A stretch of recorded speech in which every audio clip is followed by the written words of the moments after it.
hablaba con él, bueno, y quería, bueno, antes de que él me hablara para traer mensaje, estaba pensando hablar, tenía ya un tema sobre el cual quería hablar, el cual quería tratar, y de hecho quería hablar con él, quería pedir el tiempo, a ver si me daba el tiempo para exponer ese tema, porque es algo, al menos para mí creo que es algo interesante, bueno, no interesante, sino importante, es más importante. Así que abra su Biblia en Primera Carta a los Tesalonicenses, capítulo 4, versos 13 al 18. Voy a dar lectura al 13, ustedes al 14 y nos unimos en el 18. Dice así la palabra del Señor en el nombre del Padre, del Hijo y de su Santo Espíritu. Tampoco queremos, hermanos, que ignoréis acerca de los que duermen, para que no os entristezcáis como los otros que no tienen esperanza.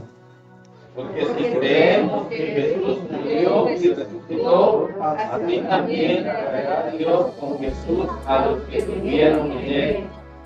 Por lo cual os decimos esto en palabra del Señor, que nosotros que vivimos, que habremos quedado hasta la venida del Señor, no precederemos a los que durmieron.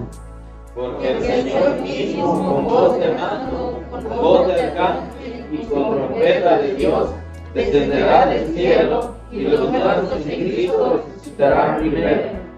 Luego nosotros los que vivimos, los que hayamos quedado, seremos arrebatados juntamente con ellos en las nubes para recibir al Señor en el aire, y así estaremos siempre con el Señor.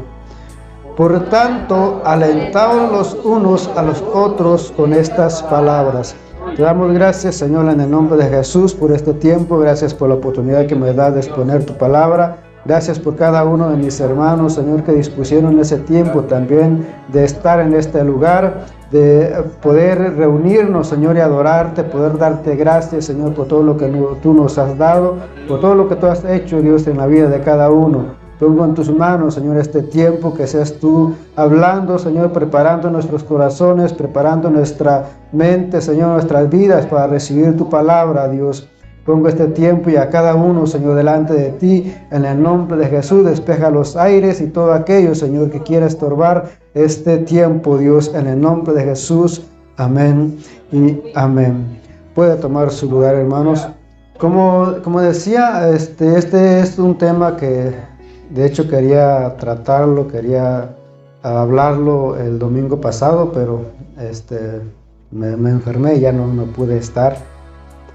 Y el tema es la esperanza del cristiano al morir. ¿Y por qué quería hablar sobre este tema?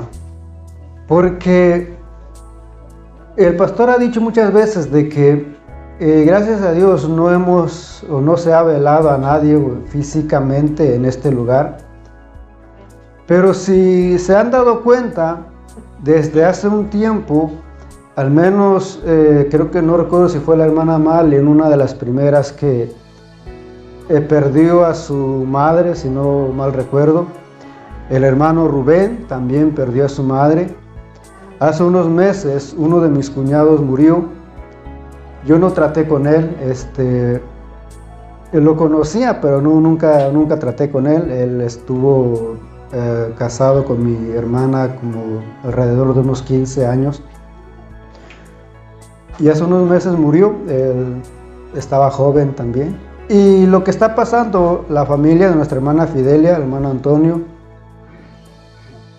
Entonces, a causa de eso, estaba meditando sobre este tema. Por eso quería hablar sobre esto, porque no sé si, al menos yo no lo he hecho, y creo que algunos sí se han acercado a los hermanos. Pienso que algunos sí o en su momento les dieron palabras de consuelo. A lo mejor en su momento se acercaron, y qué bueno por ellos, qué bueno que lo hicieron.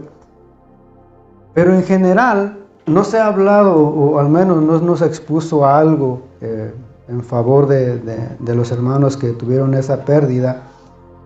Por eso creo que es bueno hablar. Si uno no lo hace, o si uno, al menos en mi caso que no lo hice, pero sí quiero hablar sobre el consuelo de la palabra, el consuelo que nos da la Biblia en cuanto a una pérdida. ¿Cómo nosotros podemos fortalecernos? ¿Cómo nosotros podemos consolarnos conforme o por medio de la palabra, lo que nos dice la Biblia? Por eso creo que es importante que nosotros veamos lo que dice la Biblia. Hace unos días estaba mirando una película mexicana, y esa película es interesante porque trata de una persona, de un hombre, el jefe de familia o el padre de familia, que tiene 5 hijos y su esposa. Uno de los problemas que hay en esta familia es la pobreza. Y hay un momento donde el padre o la madre tienen que dejar de comer, tienen que darle su comida o la porción que a ellos les toca para sus hijos. Y así se la pasan, y llega un momento donde el hombre se cansa de esa situación.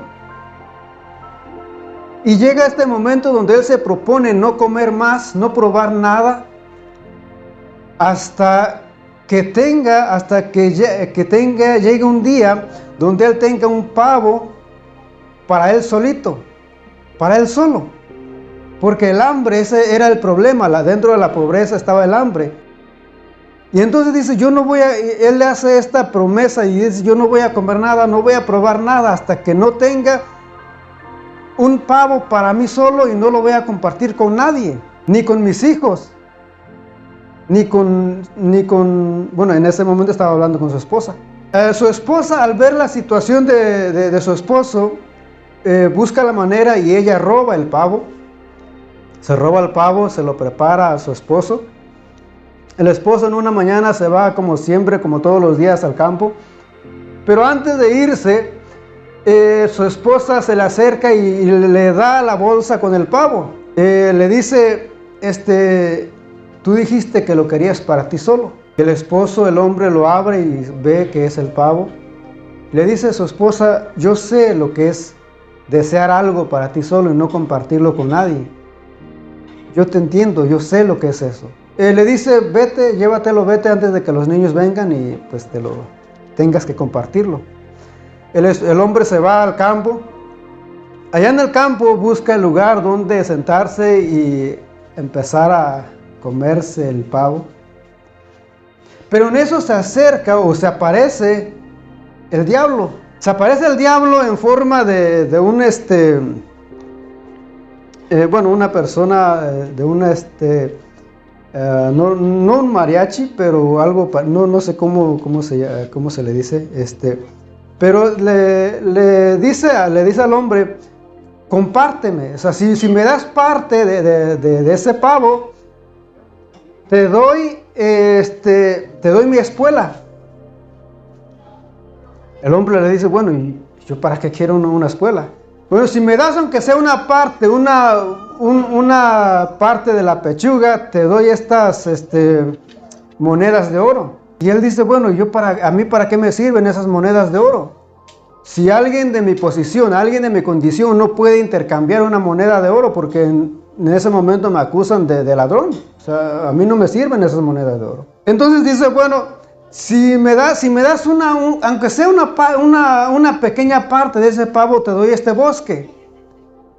El hombre le dice, pero el bosque no es tuyo. El bosque es de Dios, es del Todopoderoso, el bosque no es tuyo.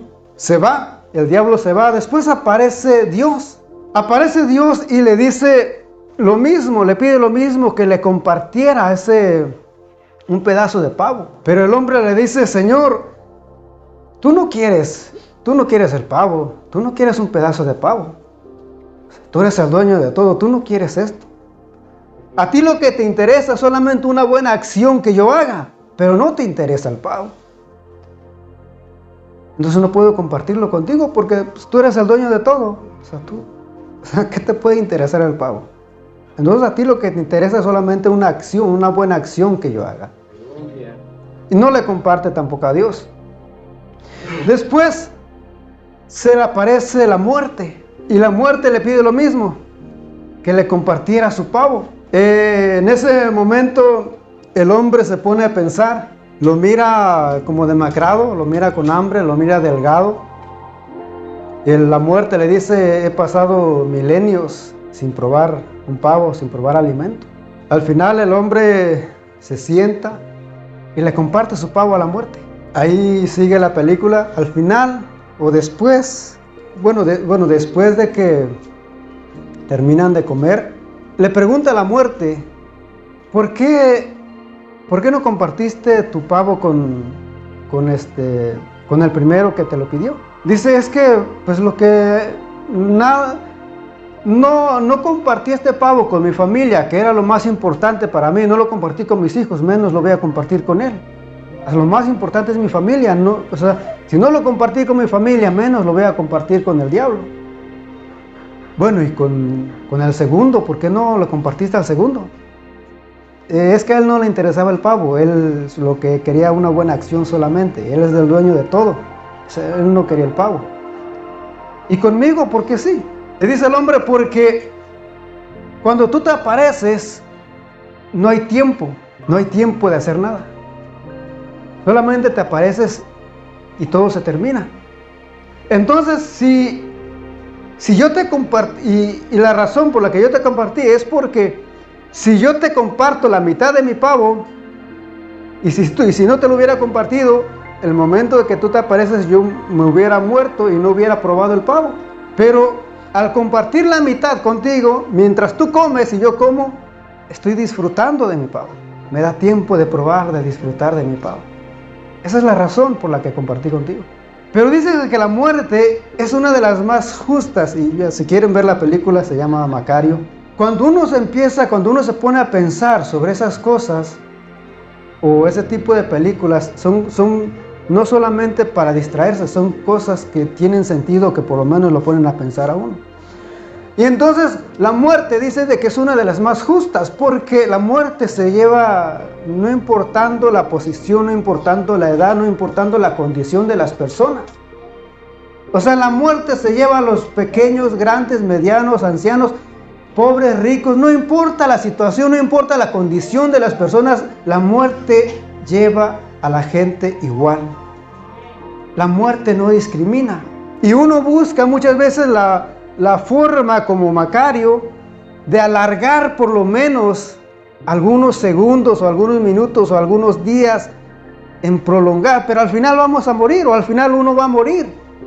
Tarde o temprano uno va a morir, pero uno busca la manera tal vez de alargar o de evadir a la muerte. Y muchas veces decía un filósofo de que la gente no le teme a la muerte, no le tiene miedo a la muerte, sino lo que se dice de la muerte. Muchas veces le tenemos miedo no a la muerte en sí, sino porque a veces lo que la gente cuenta de la muerte o lo que hay después de la muerte.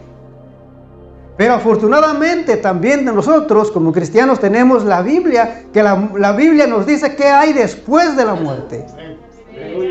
Por eso el apóstol Pablo dice, no quiero que ignoren acerca de los que duermen.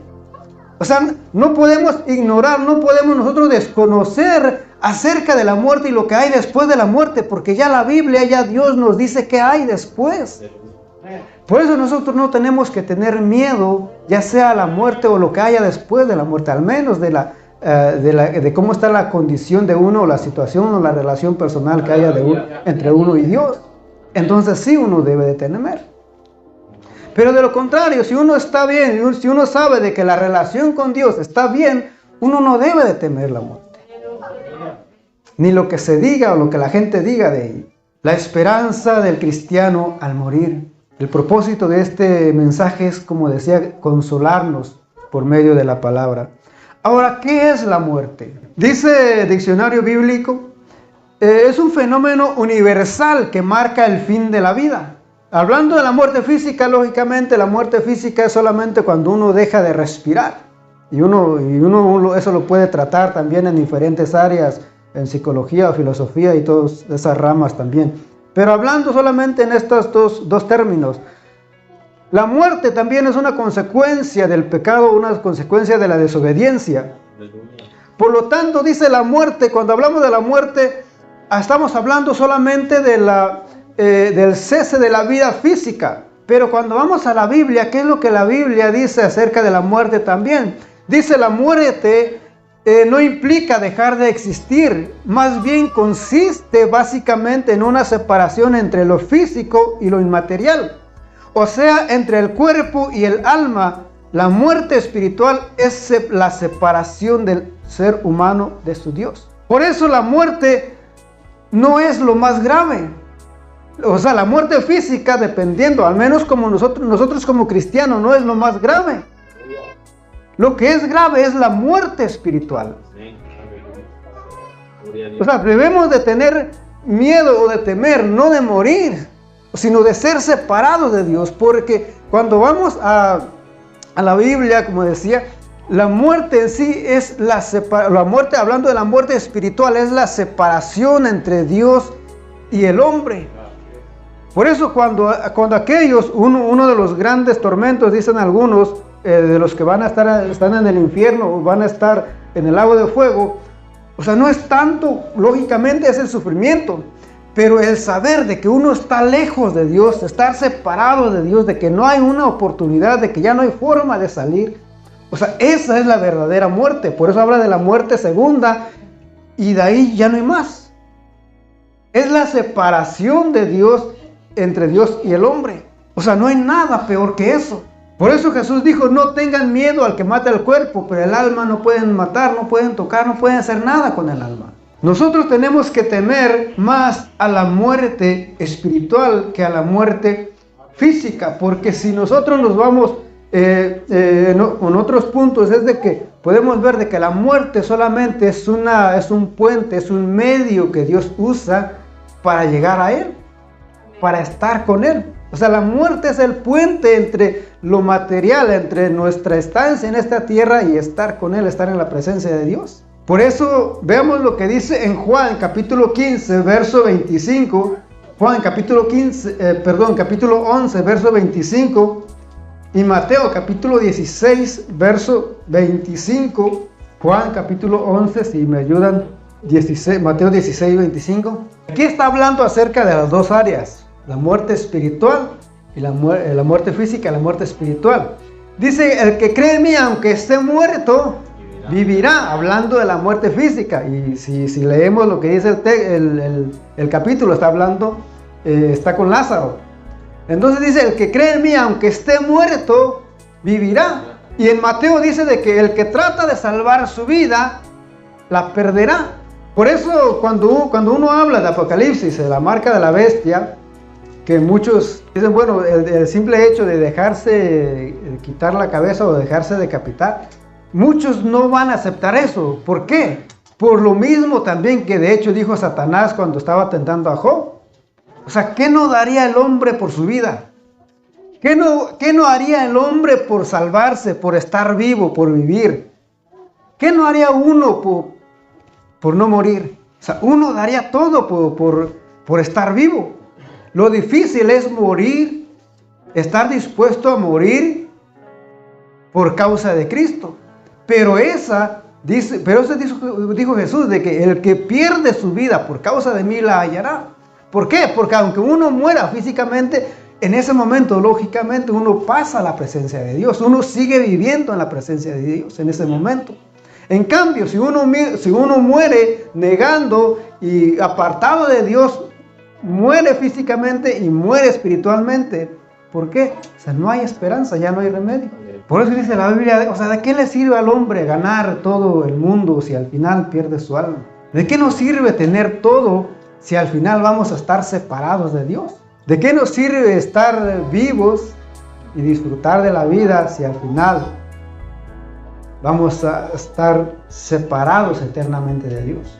Por eso Dios dice de que si nosotros estamos dispuestos a dar nuestra vida, si perdemos, si morimos por causa de Cristo, dijo Pablo, eso es ganancia.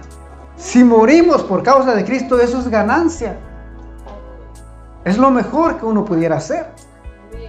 Y lógicamente esto tal vez sea fácil decirlo, pero ya en el momento de estarlo viviendo es un poco difícil. Pero ese es el consuelo que Dios nos da. Esa es la esperanza que nosotros tenemos como cristianos. Debemos o podemos consolarnos también de que al morir pasamos, como decía, inmediatamente a la presencia de Dios. El que muere, los que mueren, uno de los problemas que hablaba con mi mamá, cuando falleció mi cuñado, ella pasó, este cuñado estuvo muy cerca. Bueno, él con mi hermano pues son los únicos, digamos, de hombres que estaban allá con mi mamá y mis hermanas. Y entonces pero él estuvo muy cerca, se acercó mucho a mi mamá y a mi familia, estuvo muy, muy apegado a ellos, y cualquier cosa, pues él estaba ahí, él estaba ahí. Y entonces al él fallecer, mi mamá, pues, y como ella también fue la que estuvo con él en el momento de morir, en el momento en que él falleció, eso le afectó mucho a ella. De hecho, ella oró por él cuando falleció. Y entonces, al estar en ese momento y ver la situación y que uno no puede hacer nada, de alguna manera trae consecuencias. Porque uno empieza a decir, bueno, tal vez yo pude hacer algo, ¿qué más pude haber hecho? O sea, uno empieza la mente empieza a trabajar en eso, y hay problemas a causa de ello. De eso ella entró en un periodo de depresión, fue muy fuerte para ella. Pero una de las cosas que hablaba con ella era de que en el momento en que él murió, él pasa, conforme a lo que la Biblia nos dice, de que él pasa a la presencia de Dios. En ese instante, él pasa a la presencia, o la persona que muere dentro de la comunión, dentro de esa relación con Dios, pasa inmediatamente a la presencia de Dios. Veamos lo que dice en segunda carta a los Corintios, capítulo 5, versos 5 al 9, y en Lucas, capítulo 16, versos 22 al 23. Hablaba con la hermana Fidelia también sobre esto, de que a veces algunos Dios les revela, Dios les muestra el final, digamos, de las personas.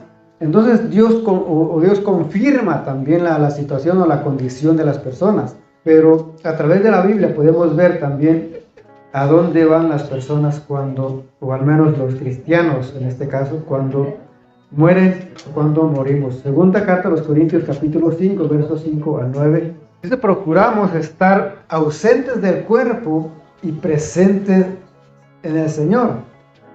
En Lucas, capítulo 16, verso 22, hablando de Lázaro y el rico, dice de que Pablo dice de que estar ausentes del cuerpo es estar presentes en Cristo, estar presentes, es decir, cuando uno muere, uno llega a la presencia de Dios. Cuando Lázaro muere, dice que los ángeles, en el momento en que muere, los ángeles dice que vienen y se lo llevan. O sea, no hay un estado intermedio, como se enseña, o como algunos enseñan, sino que en el instante en el que muere la persona, o el cristiano, el Hijo de Dios, va a la presencia de Dios, en este caso, o vienen los ángeles por él. Lo que dice también ahí en Lucas, de que el rico dice de que estaba en el Hades, y de ahí en el Hades alzó su vista. Quiere decir también de que en el momento en que él murió, se fue al infierno, se fue al Hades, se fue a este lugar de tormento. O sea, fue en ese momento, en el momento en que uno muere, ahí es donde uno decide, o ahí se decide para dónde se va. Bueno, la decisión, digamos, hablando de la salvación, y por eso es de que nosotros tenemos que aprovechar mientras vivimos. O sea, porque después de que uno muera ya no hay oportunidades, ya no se puede hacer nada, ya no hay nada que hacer. Por eso, mientras vivimos, tenemos la oportunidad de tomar esa decisión. Hay un mensaje, creo que no recuerdo si lo di acá, pero lo dimos en la radio. 3 decisiones importantes en la vida. Y una de esas, y dentro de esas decisiones está, la carrera, la esposa, y la decisión más importante es a dónde pasar la eternidad. porque eso se decide aquí en la tierra, no después de morir. O sea, dónde pasar la eternidad se decide aquí en la tierra, mientras nosotros estamos vivos. Después de que cada uno muere, dependiendo de la decisión que haya tomado mientras vivía, será el final de cada uno. Sabemos de que no existe el purgatorio, por más que uno quiera buscar, y esto tal vez sea causa también de que uno quiera evadir la muerte, tal vez de que uno quiera atrasar el tormento. Pero sabemos por medio de la Biblia de que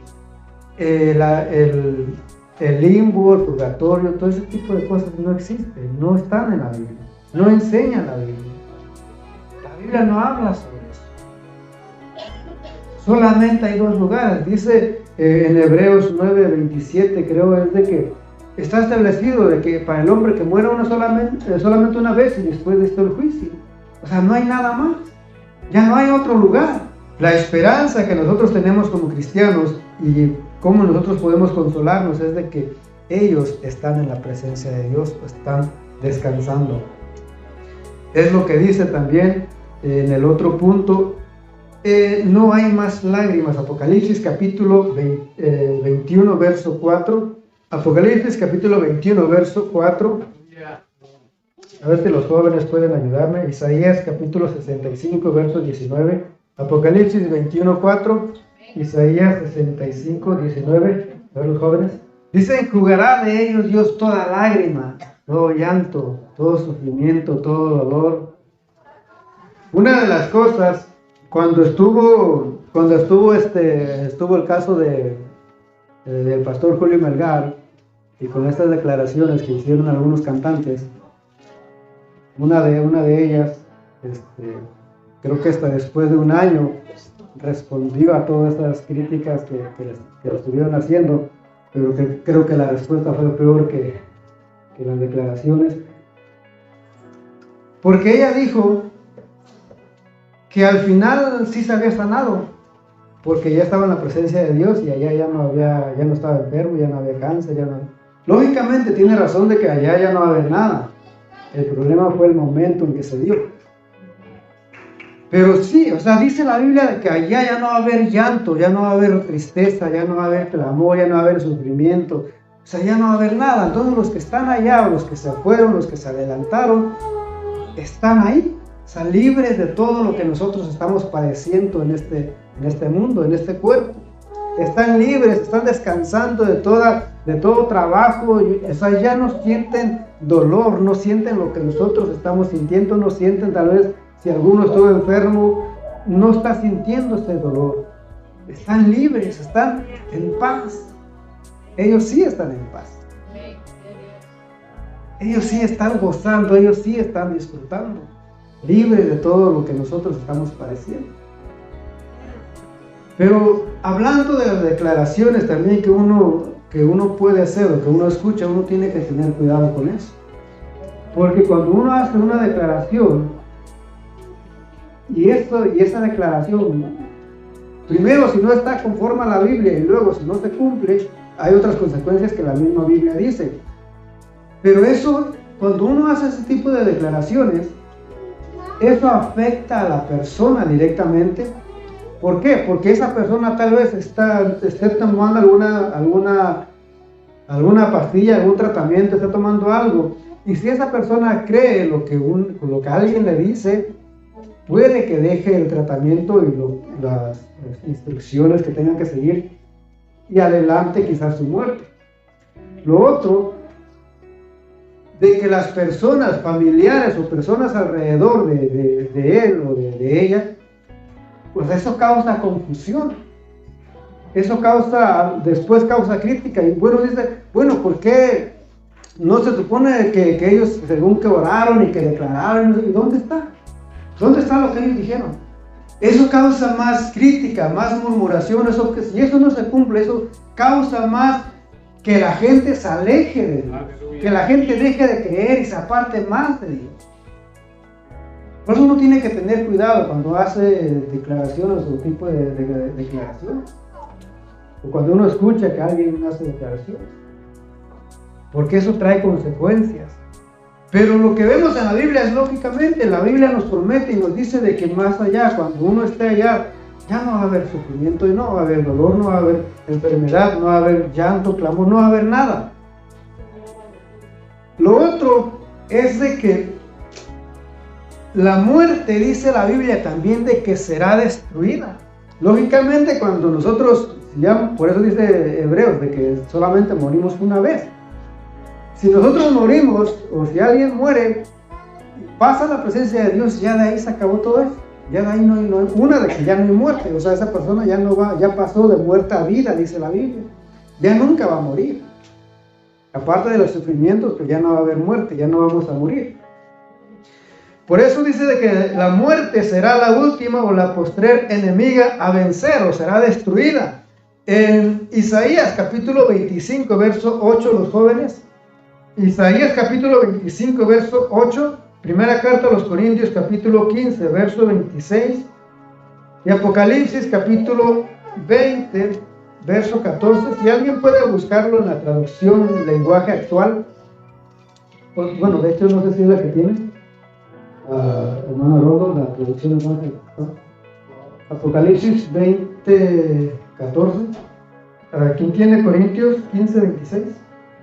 Jehová lo ha dicho, dice que destruirá a la muerte para siempre. 1 Corintios, el postrer enemigo, el último enemigo a vencer, dice, será la muerte. Apocalipsis 20, 14. Pero que en la otra traducción dice de que la muerte segunda es la separación de Dios y el hombre es la muerte segunda. Por eso me interesaba la otra versión. Porque dice, cuando la muerte y el Hades son lanzados al lago de fuego, dice, es la separación de Dios y el hombre, y esa es la muerte segunda, cuando el hombre es separado de Dios. O sea, esa es la verdadera muerte, cuando el hombre se separa o se aleja para siempre de Dios. Esa es la muerte segunda. Sí, esa es la muerte segunda, la separación de Dios y el hombre. Entonces, tenemos también de que la muerte será destruida. Nosotros, la muerte es parte de nuestra naturaleza, parte de la vida. La muerte sabemos de que entró por causa de desobediencia, pero la muerte en sí es parte de nuestra vida, es parte del ser humano. Aún los animales mueren, aún las plantas mueren. O sea, es parte de la naturaleza. Pero dice la Biblia de que al final la muerte también va a ser destruida. No va a haber más muerte. Entonces podemos consolarnos, podemos tener esperanza de que no habrá más muerte después de que uno se vaya de este mundo, de esta tierra. Vamos a ir terminando. Y otra de las maneras como podemos consolarnos también o buscar consolación por medio de la Biblia es de que cuando alguien muere, y es lo que dice en Primera Tesalonicenses, donde leímos de que hablando de la resurrección, o sea, de que una de que ellos van a resucitar, ellos van a volver a vivir. Lógicamente, si ellos van a volver a vivir, nosotros vamos a volver a verlos. Tenemos la esperanza de volver a verlos, de estar con ellos, de convivir con ellos. Por eso dice Pablo, o sea, no sean como los incrédulos, no sean como los paganos, no sean como los que no creen, porque ellos no tienen esperanza. Ellos saben de que cuando alguien muere ya no los van a volver a ver. Ya nunca los van a volver a ver. A diferencia de nosotros, de que si alguien muere en Cristo, vamos a volver a verlos. Tenemos esa esperanza, ese consuelo de que vamos a estar nuevamente con ellos, de que ellos van a resucitar. Amén. Tenemos la esperanza y el consuelo de que vamos a volver a verlos.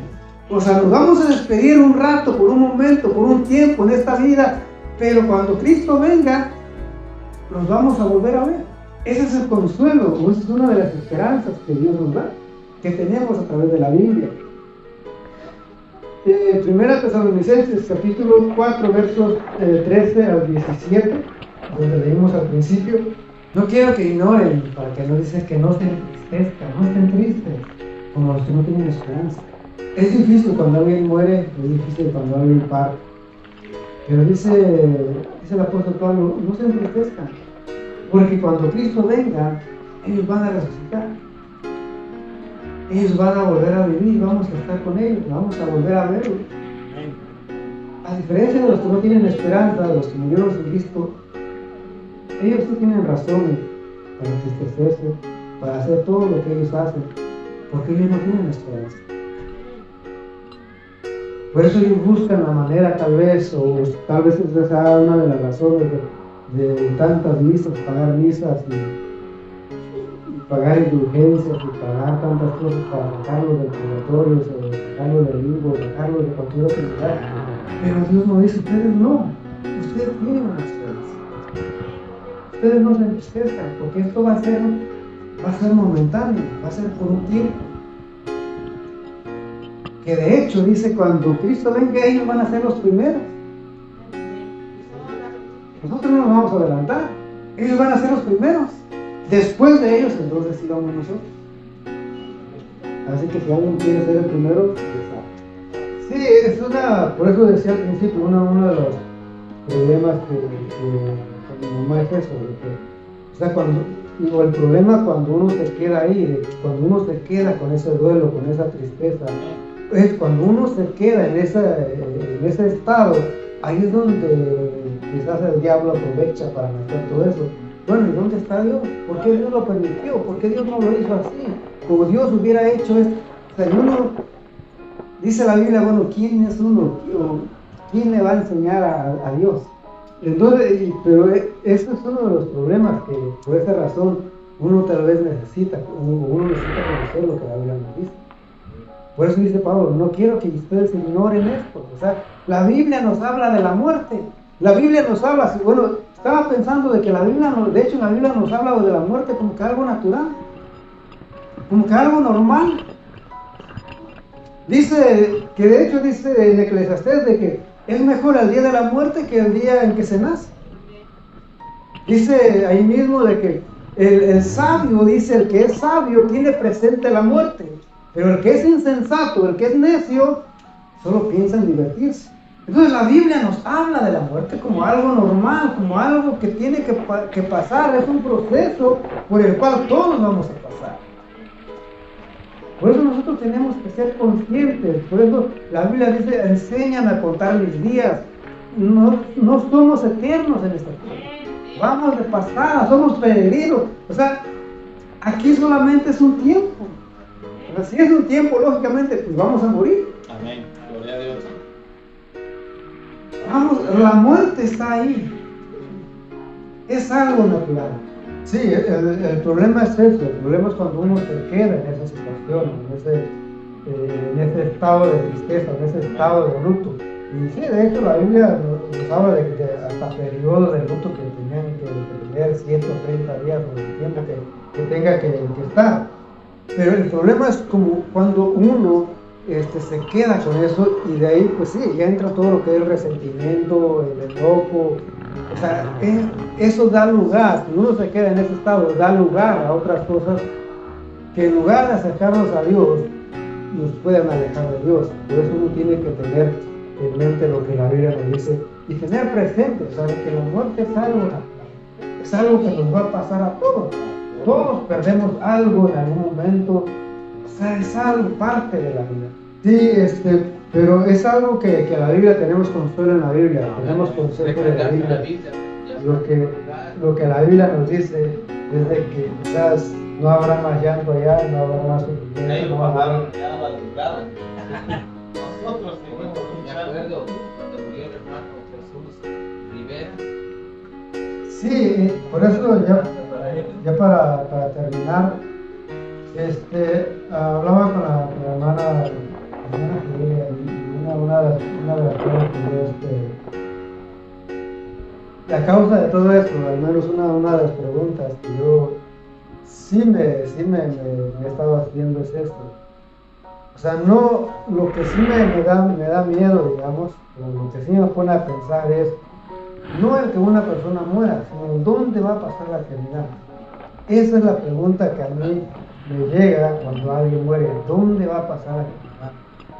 ¿por dónde voy a terminar yo? O sea, si hay algún miedo en mí es eso, ¿dónde va a pasar la eternidad?